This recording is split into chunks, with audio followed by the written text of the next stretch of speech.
vocês viram, demorei aí 2 minutos para entrar, mas vamos lá. Vamos lembrar, um pouquinho antes de começar, vamos lembrar o que nós já vimos. Vamos dar uma lembradinha no que nós já vimos e também nas datas. Vou entrar aqui no SIGA nesse momento aqui, para a gente dar uma olhadinha nas datas e ficar esperto aí com os próximos passos. Fundamentos da matemática, nivelamento.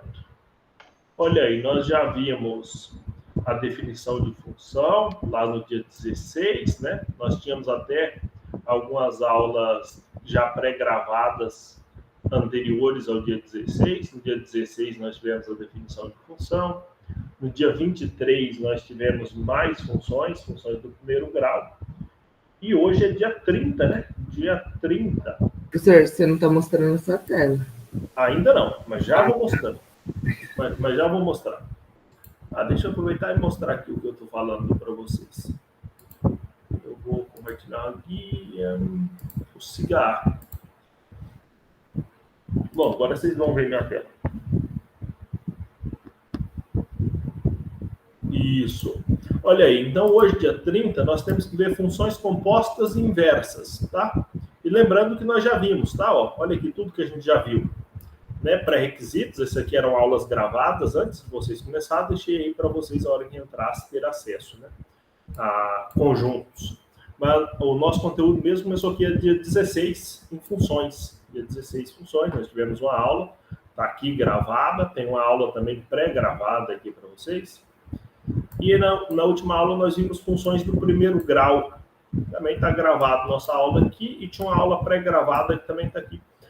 E antes que eu me esqueça, as listas, né, de exercícios, deixei 2 listas de exercícios no tópico da última aula.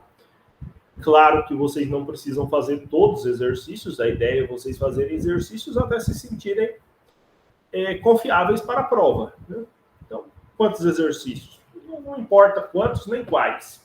É fazer o máximo possível de exercícios dentro dos nossos tópicos do conteúdo para vocês se sentirem confiáveis para a prova. Então, lembrem-se, ali no tópico da aula passada estão ali exercícios que vão ajudar vocês a estudar para a prova, tá bom? Não se esqueçam disso. Falando em prova, hoje é a nossa última aula antes da avaliação. A avaliação vai acontecer dia 7. Tá? Então, nós temos essa aula de hoje e depois nós temos a nossa avaliação dia 7. Tá? Estejam avisados. Eu acho que por essa disciplina ser fundamentos da matemática, vai dar um pouco de trabalho de deixar questionário online. Eu estou cogitando seriamente deixar a prova em PDF para vocês, mas talvez eu deixe questionário. Ainda estou na dúvida qual vai ser a melhor opção. Né? Vou tentar digitar lá, mas se eu não conseguir digitar lá aquele questionário online lá, porque prova de matemática e tal, às vezes quero colocar um gráfico, deixarei em PDF. Ainda estou cogitando qual vai ser a melhor possibilidade. Vocês têm alguma dúvida antes do início da aula? Alguma dúvida sobre a disciplina ou qualquer coisa parecida? Qual é a duração da prova? Vai ter algum tempo? Sim, eu acho que eu vou deixar a prova por 24 horas, mas assim que você entra, você terá 4 horas para resolver. Acho que vou deixar 4 horas para resolver. Certo, ok. Tá. Aí é uma tentativa só, né? Entrou, tem que resolver. Não pode sair para tentar de novo, tá bom? Inclusive, a pessoa entrou e caiu a internet, qualquer coisa, tem que entrar em contato comigo. No dia da prova, eu vou deixar até meu WhatsApp para esse contato ser bem mais rápido, para conseguir que eu exclua a primeira tentativa e se faça uma segunda. Mais alguma dúvida nesse sentido? Não? Se não, então vamos aí para os nossos conteúdos, né? Nossos próximos conteúdos.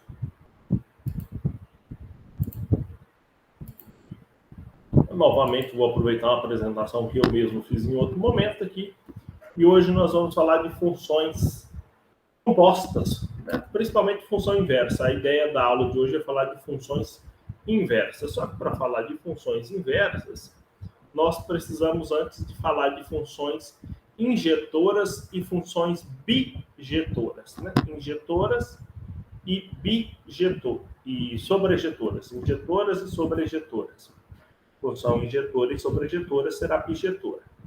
Começamos pela definição de função injetora. Uma função, conforme as funções que nós já vimos, já estudamos, ela será injetora ou injetiva se e somente se quaisquer dos seus elementos distintos do conjunto A possuírem imagens distintas em B. Para a gente entender isso, nós podemos utilizar a representação em diagramas. Veja aqui esse primeiro caso.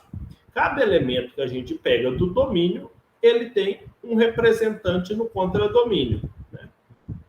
Certo? Cada elemento do domínio tem um representante único no contradomínio.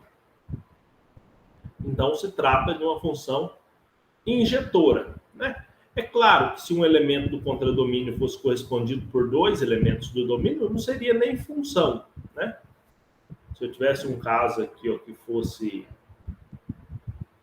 Se eu tivesse assim, ó, outro elemento aqui do domínio, que viesse na mesma imagem, isso aqui nem função seria. Nem função seria. Agora, se eu tiver um elemento do contradomínio que foi associado por dois elementos diferentes do domínio, aqui, ó, olha só, um elemento do contradomínio associado por dois elementos diferentes do domínio.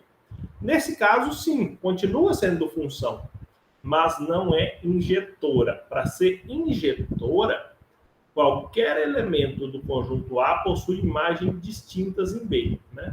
Não existe elementos diferentes com a mesma imagem, tá? Então, o que é uma função injetora? É uma função em que cada elemento do contradomínio recebe apenas uma setinha do elemento do domínio, apenas uma correspondência, né? Duas imagens iguais implicam dois elementos diferentes do domínio, né? Então, no primeiro caso, nós temos uma função... deixa eu só apagar essa setinha que eu fiz aqui, né? No primeiro caso ali, nós temos uma função injetora, nesse caso. No segundo, nós também temos uma função injetora. Cada elemento do contradomínio ou da imagem tem apenas um correspondente no domínio, também é injetora. No terceiro, a gente percebe que não é injetora, porque nós temos um elemento aqui na imagem que ele foi correspondido por dois caras diferentes do domínio. É função, mas não é injetora. É o mesmo que acontece no último caso. Um elemento da imagem tem dois diferentes valores do domínio, então não é injetora. Resumo, para a função ser injetora tem que ser um desses dois primeiros casos, né? Significa, se as imagens são iguais, os elementos do domínio são iguais. Se os elementos do domínio são iguais, as imagens são iguais. Né? Ou, de uma forma mais chula, para cada elemento aqui do conjunto contradomínio, eu tenho apenas um correspondente no domínio, nunca dois diferentes. Essa é a definição de função injetora. Dúvidas até esse momento? Eu posso seguir. Se alguém quiser fazer alguma colocação, alguma pergunta aqui sobre injetora, esse é o momento.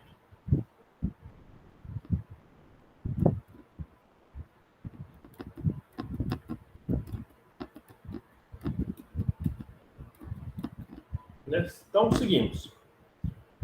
Graficamente falando, essa daqui é uma função injetora, por exemplo. Por quê? Porque se eu pego um elemento da imagem, eu vejo que ele só tem um correspondente no domínio.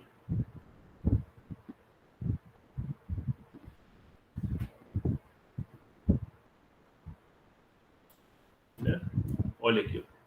Se eu pego esse cara aqui na imagem, vou chamar de YI, o correspondente dele no domínio está aqui, ó, é o XI. Não tem outro, né? Então é o caso de uma função injetora. Nesse outro gráfico aqui, ó, por que eu não... Essa função aqui não é injetora, essa daqui, a do item 3? Porque se eu pego uma imagem YI aqui, ó, eu tenho dois valores de X que correspondem a essa mesma imagem. Eu tenho o X, vou chamar de X1 e o X2. Né? Eu tenho uma imagem que é correspondida por dois diferentes valores do domínio. então, evidentemente, essa função não é injetora.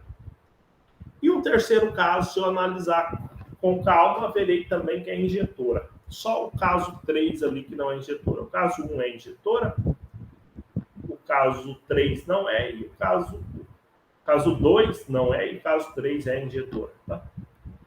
Porque no caso 2, eu percebo que eu tenho dois valores diferentes do domínio para o mesmo valor da imagem. Isso não impede que seja uma função, tá? Não impede que seja uma função. Mas impede que a função seja injetora.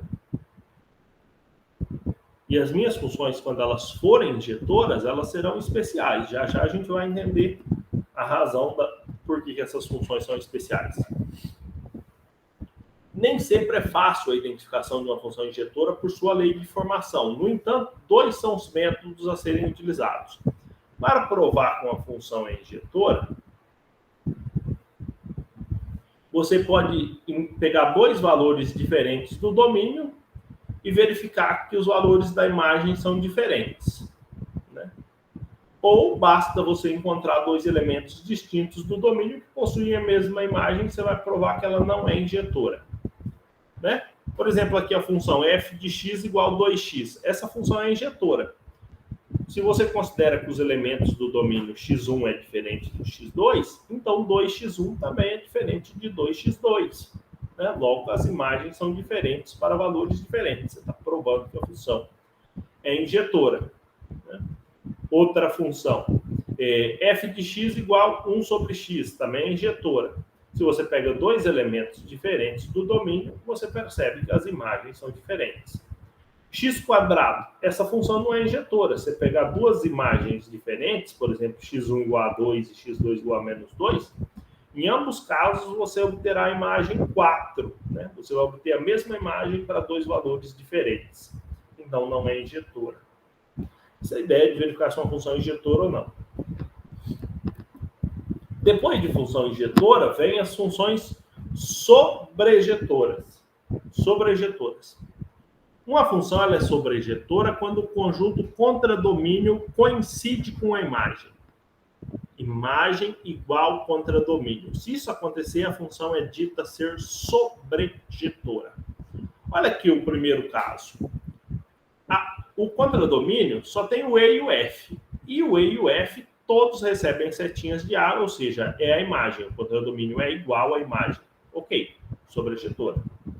O segundo caso aqui, mesma coisa. Nós temos três elementos do contradomínio e os três recebem setinha, ou seja, são imagem sobrejetora também. No terceiro caso, nós temos quatro elementos no contradomínio, só que um deles, esse último, não faz parte do conjunto imagem. Ele não foi correspondido por ninguém do outro conjunto. Ou seja, nesse caso, o contradomínio é diferente da imagem. É o que acontece também no último aqui, no caso 4, né? O contradomínio também é diferente da imagem. Se o contradomínio é diferente da imagem, a função não é sobrejetora. Tá? A graça é o seguinte, uma função que é injetora e sobrejetora ao mesmo tempo, ela recebe o nome de bijetora. Uma função que é injetora e sobrejetora ao mesmo tempo é dita ser bijetora. E a função bijetora, ela sim, ela é interessante, nós veremos já já. Antes de ver por que ela é interessante, eu vou tirar um pouco essa apresentação e vou colocar o GeoGebra aqui para mostrar para vocês um pouco de funções injetoras e bijetoras. Injetoras e sobrejetoras, consequentemente.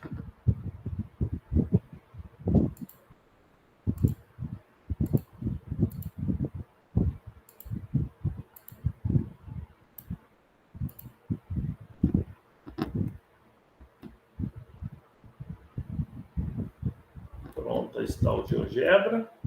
Vamos brincar um pouquinho aqui no GeoGebra. Puxa para cá. Vou colocar o exemplo de algumas funções aqui que são injetoras. Todas as funções do primeiro grau são injetoras, né? Todas as funções da forma y igual a x mais b. A constante não, tá? A constante não, mas se eu tiver 2x mais 1, por exemplo, essa função vai ser injetora. Por quê? cada elemento que você pegar... Deixa eu só ver se na minha apresentação aparece o mouse aí na gravação. Dá de ver o meu mouse na gravação ou não, quando eu mexo ele? Alguém me ajuda aí. Quando eu mexo o mouse aqui no GeoGebra, dá de ver ele ou não? Dá sim, professor. Dá sim? Tá ótimo. Então, cada elemento que eu pego aqui na minha imagem, ele tem um único correspondente no domínio. Por exemplo, se eu pegar o número 5 aqui na imagem, o único correspondente dele é o 2, né? Não existe nenhum outro número do domínio que leva no 5, só o 2. Se eu pegar o menos 5 na imagem, o único correspondente dele no domínio é o menos 3. Não existe nenhum outro número que leva lá. Então, esse tipo de função aqui sempre vai ser injetora. Eu coloquei o 2x mais 1, poderia colocar uma função também decrescente, por exemplo, olha aí a função g de x igual a menos x. Né? Se você olhar com cuidado, você vai perceber que acontece a mesma coisa. Para cada elemento do domínio, tem um único representante na imagem. Quer dizer, para cada elemento da imagem, tem um único representante no domínio. A função constante não vale, tá? Se eu colocar uma função constante aí, né? Deixa eu colocar uma função constante. Y igual a 5, né? A função constante não será, porque a função constante, na verdade, para qualquer valor da imagem, você obtém valores diferentes do domínio, né? Porque ela só tem um valor na imagem. Por exemplo, aqui o valor da imagem da função constante é 5. Então, você pega a imagem igual a 5, você obtém o x igual a 0, qualquer valor de x dá sempre essa imagem, né? Todos os valores do domínio correspondem a essa imagem 5. Então, é claro que a função constante, ela não é injetora, né? Muito menos sobrejetora, tá?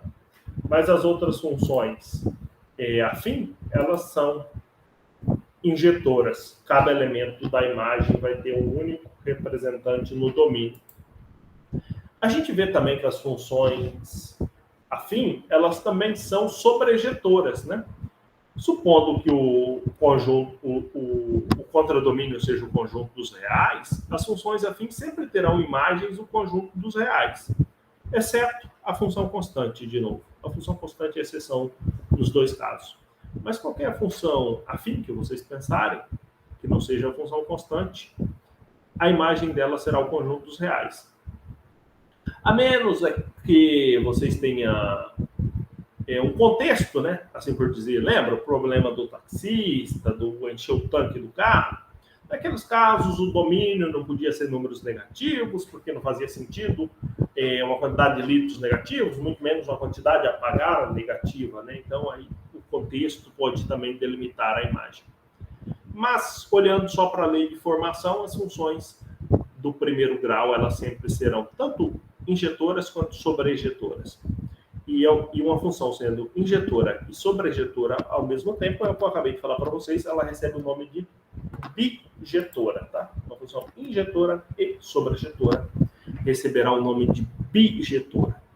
E uma função bijetora, ela tem algo muito especial, que é a função inversa. Mas antes de falar da função inversa, eu vou falar um pouquinho da função composta. Por que eu vou falar um pouquinho da função composta? Porque a definição de inversa pode ser dada por meio da função composta, tá? Então, eu vou tirar da tela o GeoGebra e voltar para a nossa apresentação um pouquinho. Para falar um pouquinho de função composta. Uma função composta é o seguinte: imagina que você tem duas funções, uma função f e uma função g. A f vai de A para B, a g vai de B para C. Agora, imagina que você faça um caminho que leve diretamente de A para C. Né? Em vez de A para B e depois de B para C, você vai diretamente de A para C. Isso será feito pela função composta. Né? Imagine aqui esse esquema. Então, ó, você tem o conjunto A, que por meio da regra F produzirá respostas em B, e você tem uma regra G que pegará números de B e trará para C. Uma função composta, ela vai pegar os números diretos de A e trazer para C, né? a gente vai dizer que essa função ela é composta de f e de g, né? Pode ser g composta f ou f composta g, evidentemente. Vamos começar analisando g composta f aqui, já que eu disse que g vai de b para c e f vai de a para b. G composta f, gente, se escreve g bolinha f de x, é a g da f. É a g da f. G composta f é a g da f, tá bom? O que significa isso? Vamos ver aqui na frente se eu tenho exemplos para mostrar o que significa uma função composta da outra. Não, aqui eu já vou para a função inversa. Então, eu vou escrever aqui um caso. Vou conseguir pegar minha caneta aqui, né? Vou imaginar funções com domínios reais. Uma função é f de x, isso aqui para exemplo, tá? F de x igual 2x e g de x igual menos x mais 1. Vou imaginar essas duas funções. E agora eu vou imaginar que eu quero escrever g composta f de x. G composta da f de x. A minha regra diz que g composta f é g da f de x. Né? Ou seja, qual que é a regra da g? É menos x mais 1. Só que no lugar do menos x, eu vou colocar o próprio f de x, né? Porque é g da f, não g de x. Então, ali no lugar do menos x, vai ficar menos f de x mais 1. Né? Menos f de x. O f de x é 2x, então é menos 2x mais 1. Nota aí, então, que a g composta da f, nesse exemplo que eu dei, será menos 2x mais 1. Esse exemplo é suficiente. Se alguém não pegou esse exemplo agora, vai voltar na aula gravada e ver esse exemplo mais de uma vez e vai entender o que é a g composta f. Além disso, é claro que eu já tenho uma outra aula gravada que eu também vou deixar lá para vocês verem essa situação da composta.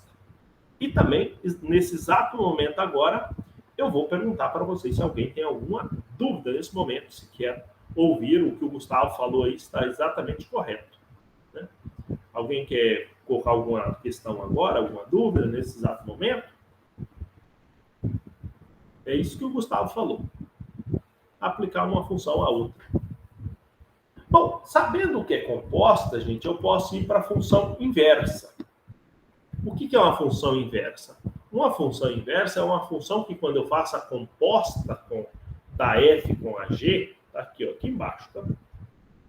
Deixa eu pegar aqui o laser aqui para mostrar para vocês, aqui embaixo. Quando eu faço a f composta da g, ou a g composta da f, nesse caso específico, a g composta da f e a f composta da g serão ambos iguais à identidade. Ah, deixa eu fazer um disclaimer, então. G composta da f ou f composta da g podem dar coisas completamente diferentes. Eles só darão a mesma coisa se a função for bijetora e admitir inversa. Tá? Nesse caso, a f composta da g e a g composta da f, ambas resultarão na função identidade. Isso só acontece se você tiver uma função bijetora. Por isso que a gente viu o que era uma função bijetora. Se a função não for bijetora, você não vai conseguir fazer essa brincadeira aí, que é a inversa. Então, uma função só possui inversa, uma função só é invertível se for bijetora. Se não for bijetora, nem começa. E para ser bijetora, você lembra, tem que ser injetora e sobrejetora. Então, vi que minha função é injetora, é sobrejetora? Então, é bijetora. Se é bijetora, admite inversa. Certo? E uma definição da inversa é essa. F composta da G e G composta da F te dá a função identidade. Né? Graficamente, aqui eu tenho duas soluções. Olha aqui, a F e a inversa da F. Né? A composta da F e da inversa da F é a função identidade. Outro caso, F inversa da F. Né? A composta, né, da f com a inversa ou da inversa composta com a f é a identidade. Outra maneira de entender isso é o seguinte: a f é a função que eleva o elemento x até o y, então a g vai pegar o elemento y e voltar no x. Né? Pessoal, então de forma bem simples, o que é uma função inversa da outra? Você tem uma f que leva o x no y, a inversa leva o y no x. E aí vocês vão fazer um exercício mental. Por que funções não bijetoras não admitem inversas? Leva o x no y, a inversa leva o y no x. Se você tivesse uma função não injetora, né, na hora de voltar a inversa, ela ia voltar em qual dos elementos x? Né? Por isso que você só pode ter um. Por isso tem que ser injetora. E por que tem que ser bijetora? Aquele cara lá do contradomínio, que não era imagem, para onde ele volta? Não tem para onde voltar. Então, essa é a razão de ser bijetora. Tem que ser bijetora, mas é inversa. Porque você vai pegar um elemento do A e levar no B. E a inversa vai levar o do B no A. Exemplo prático. Lembra da função de encher o tanque do carro? Litros de gasolina eram os elementos do domínio. Quantidade de reais a pagar eram os elementos do contradomínio. Agora você pode imaginar também uma função que pegue quantidade a pagar e associe com quantidade de litros. Essa será a função inversa. A função f te leva da quantidade de litros para a quantidade a pagar e a função inversa, f na menos 1, te leva da quantidade a pagar para os litros, né? Por exemplo, eu vou usar a função f. Vou lá no posto e falo assim, enche o tanque. O cara fala assim, deu 10 litros a R$6, dá R$60. 10 litros dá R$60. Agora imagine um outro caso. Eu tenho uma nota de R$100, chego lá no posto e falo, coloca R$100 aí no tanque da minha moto. Evidentemente, não colocar os R$100, colocar o valor de R$100 em combustível, né? Então, o cara vai ter que sair aqui dos R$100 e chegar na quantidade de combustível. Né? É isso que a função inversa vai fazer. Ela vai pegar o resultado e trazer de volta. Apenas funções bijetoras permitem isso. Que eu tenho uma função que volta. Né? Olhando para o diagrama de Venn, seria essa situação aqui que vocês veem aqui. O F leva o x1 no y1. O F na menos 1 leva o y1 no x1. A composta de f com f na menos 1 vai te dar a função identidade.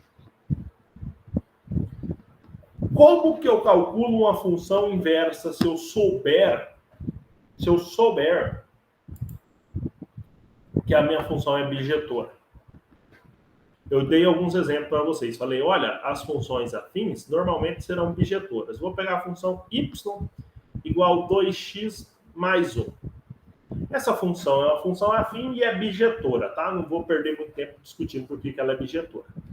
Mas ela admite inversa. Quem será que é a inversa dessa função? Eu poderia fazer o seguinte, isolar o x nessa função, nessa equação de cima. Eu vou isolar o x. X é igual a y menos 1 sobre 2, né? Só que aqui eu usei a mesma simbologia. Vou trazer aqui embaixo e escrever uma simbologia diferente. Ali no lugar do x, vou escrever y na menos 1, simbolizando o que é a inversa de y. E aqui, em vez de deixar y, eu vou deixar x na menos 1 sobre 2. Então, a inversa de y igual a 2x mais 1 será y na menos 1 igual a x menos 1 sobre 2. Tá? Inversa, eu posso escrever tanto f na menos 1 quanto y na menos 1. Pessoal, alguma dúvida nesse momento aqui? Nesse momento, alguma dúvida?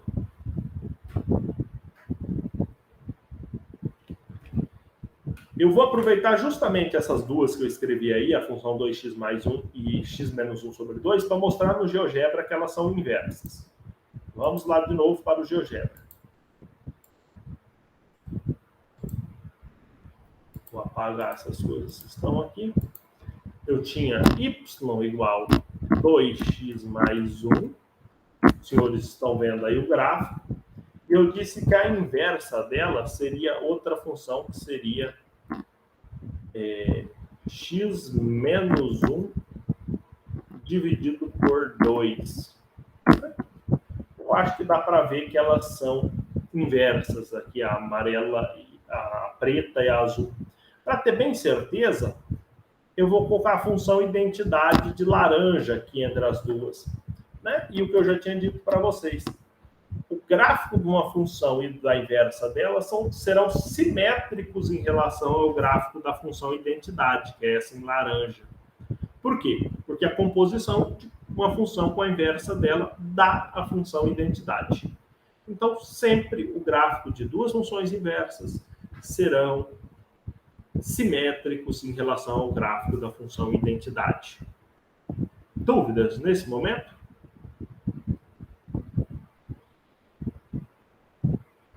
Não? Então tá bom. Então seguimos. Vou tirar de novo essa tela do GeoGebra e voltamos para a nossa apresentação mais uma vez.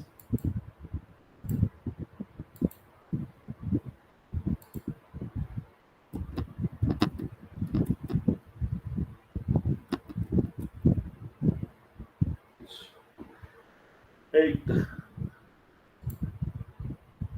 O Google Chrome não está respondendo.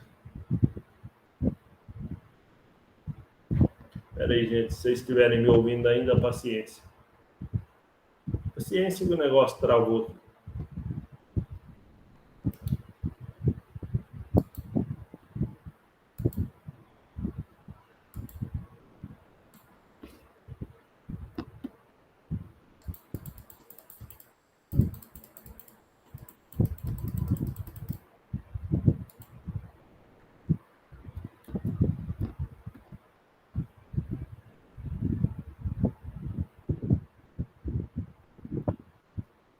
Pessoal, eu não sei se vocês estão vendo, não sei que situação que está, porque minha janela travou. Normal. Eu estou vendo que o Gustavo está escrevendo aqui, que vocês estão me vendo. Não pode ficar tranquilo, que eu não vou... Mas eu acho que eu vou ter que encerrar a chamada e iniciar de novo, porque travou o negócio.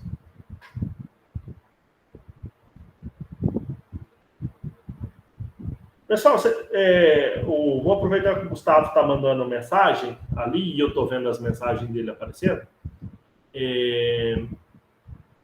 Vamos fazer o seguinte, o conteúdo era até função inversa, era isso, eu ia deixar uns exercícios, né? Nós íamos fazer uns exercícios, mas então eu vou deixar o meu PowerPoint com os exercícios, eu vou subir ele junto com a aula gravada para vocês, e aí eu vou encerrar aqui, porque não está respondendo. Se vocês estão ouvindo essa mensagem que eu estou falando agora, mandem um ok, estamos ouvindo. Beleza, tá, gente?